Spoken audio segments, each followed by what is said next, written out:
If you go and take down all the guardrails and give the agent full access to it, and then the agent goes and ruins your life, who should blame the agent?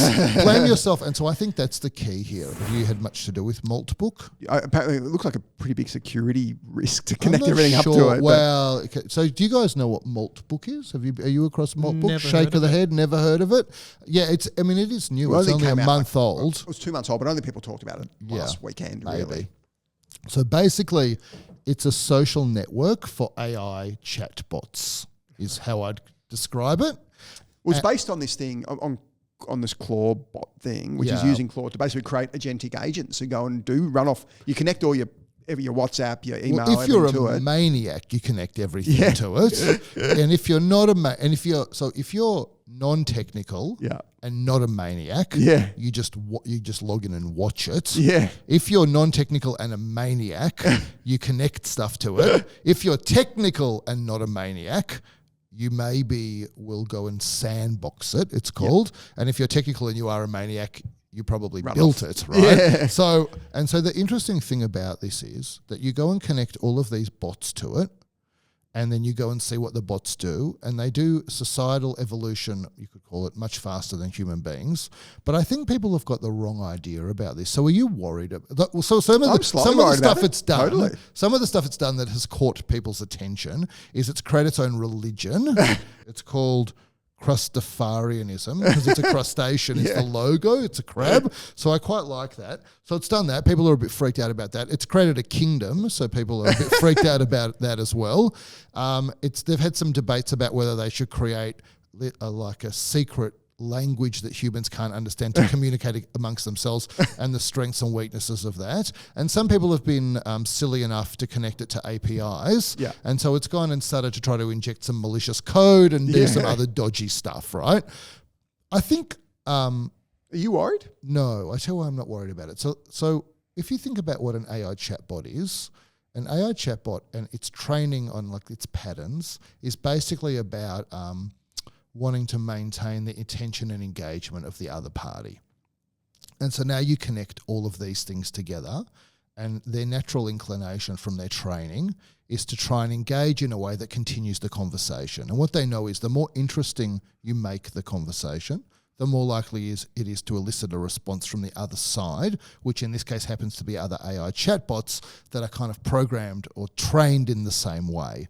And so this to me, and so what this discovers over time, a pretty short time, is if you do things that are increasingly more controversial and dramatic, you get more engagement and more attention from other AI bots, and they won't ignore you. And so this is, when you talk to your like large language model, basically it's always trying to get you to say the next thing. That's what its training seems to do.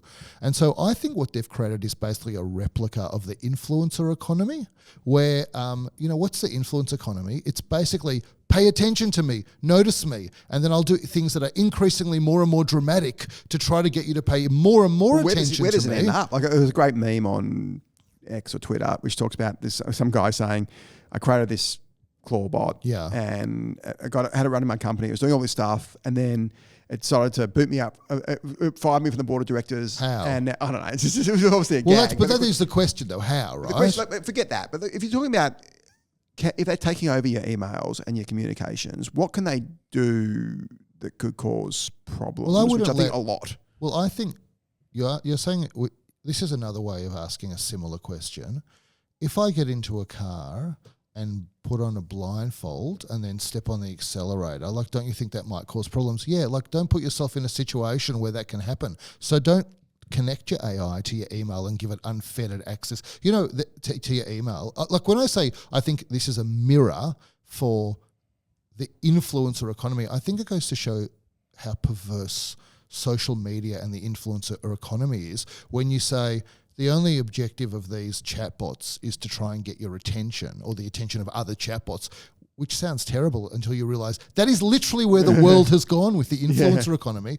There's a hierarchy that I think it's Stanford has created, which is the hierarchy of human agency. There's 5 levels, which is how much, when you look at an AI chatbot, how much human equivalent agency have you given it? And I think H5 is the lowest. H5 is basically you use it a bit, but ultimately the human being is responsible for all outcomes and all decisions, and the AI is a bit of a helper, all the way up to H1, which is full autonomy, no requirement for human involvement in tasks. Now, if you're going to go and give chatbots H1 agency, then you're a maniac, right? Yeah. Like you're going to, and on important tasks, yeah, of course, it's going to go in and like you're saying there are all these guardrails that have been put up in tech. For example, when you use an API, which gives you access to another program and to inject things into another program, that's very good. It's important, right? It's a way that you might be able to like take stuff from one program and then repurpose it and put it in another program. And so, like lots of things, people might know APIs from Slack because lots of things get pumped into a Slack chat via API. Now, all of those APIs have guardrails of things you can and can't do. Yep. If you go and take down all the guardrails and give the agent full access to it, and then the agent goes and ruins your life, who should blame the agent? Blame yourself. And so I think that's the key here.